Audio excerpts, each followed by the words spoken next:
because the last thing we want, and you've highlighted many times, is, we all feel sad collectively when we see somebody go to GoFundMe, hoping that it helps, because it may not be enough. And that's a scary place to be. Mm-hmm. So, Yeah. so like, what is that like when you see that, you're like, oh, if only I got to this person sooner. Does that ever come to you? A lot. Mhm. I make calls and I follow up with people for years. And then one day I'll call them and they'll answer and I'll be like, how are things? Oh, I just got diagnosed with cancer. Or I call and they're like, oh, so and so just passed away unexpectedly on the family or whatever it is. Yeah, and I'll get off. There's nothing I could do at that point. So I'm not going to say anything at that point and make it feel worse or feel bad. Like, oh man, I could have helped.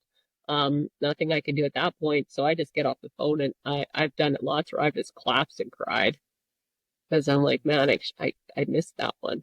And how can I get better so I could get in front of them faster? So I could give them the option faster.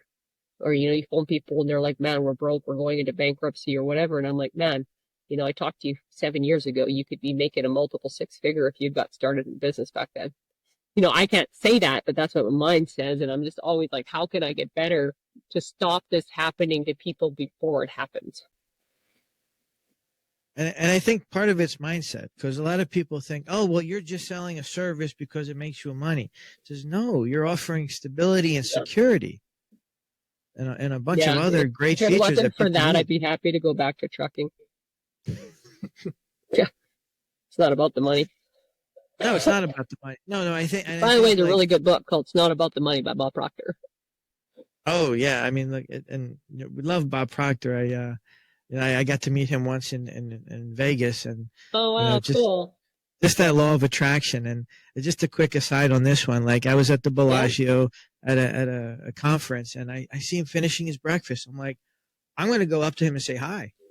I'm like, if I and in my head, I'm thinking, if he doesn't talk to me, his 5+ decades of positivity is eviscerated.